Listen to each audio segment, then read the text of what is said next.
കേരള സർക്കാർ ഉൽപ്പന്നമായ hilly aqua കുടിവെള്ളത്തിന്റെ outlet Kattappana വെള്ളയാംകുടിയിൽ പ്രവർത്തനം ആരംഭിച്ചു. ജലവിഭവ വകുപ്പ് മന്ത്രി റോഷി അഗസ്റ്റിൻ ഉദ്ഘാടനം നിർവഹിച്ചു. 1/2 ലിറ്റർ, 1 ലിറ്റർ, 2 ലിറ്റർ, 5 ലിറ്റർ എന്നീ അളവുകളിലുള്ള ബോട്ടിലുകളിൽ ഔട്ട്ലെറ്റിൽ നിന്ന് കുടിവെള്ളം ലഭ്യമാണ്. അടുത്ത ദിവസങ്ങളിൽ തന്നെ ഹില്ലി അക്വയുടെ ഫാക്ടറിയും വെള്ളയാംകുടിയിൽ പ്രവർത്തനം ആരംഭിക്കും. 7.5 കോടി രൂപ മുതൽ മുടക്കിയാണ് ഫാക്ടറി നിർമ്മിക്കുന്നത്. ആദ്യപടിയായി ദിവസേന 50,000 ബോട്ടിൽ കുപ്പിവെള്ളം ഉൽപ്പാദിപ്പിക്കുവാൻ ശേഷിയുള്ള പ്ലാന്റാണ് നിർമ്മിക്കുന്നത്. തമിഴ്നാട് ഉൾപ്പെടെയുള്ള സംസ്ഥാനങ്ങളിലേക്ക് വിതരണം ചെയ്യുക എന്നതാണ് ലക്ഷ്യമിടുന്നത്. പ്രകൃതി സൗഹൃദമായ കുപ്പിയിൽ കുടിവെള്ള വിതരണം നടത്തുവാൻ ആരംഭിച്ചിരിക്കുന്ന രാജ്യത്തെ ഏക സംസ്ഥാനമാണ് കേരളമെന്നും വളരുന്ന കട്ടപ്പനയ്ക്ക് ഇത് ഒരു സമ്മാനമാണെന്നും ഔട്ട്ലെറ്റിന്റെ ഉദ്ഘാടനം ചെയ്തുകൊണ്ട് മന്ത്രി റോഷി അഗസ്റ്റിൻ പറഞ്ഞു.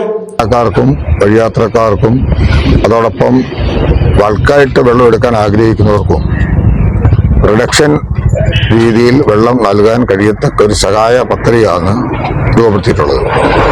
ഇവിടെ സൂചിപ്പിക്കപ്പെട്ടതുപോലെ 50 ml അതിന് 10 രൂപയാണ് ഒരു ബോട്ടിലിന് വിലയെങ്കിൽ 20 ബോട്ടിൽ ഒരുമിച്ചെടുക്കുമ്പോൾ അതിന് 130 രൂപയ്ക്ക് കൊടുക്കാൻ പറ്റുന്ന സ്ഥിതിയാണ് ഉള്ളത്.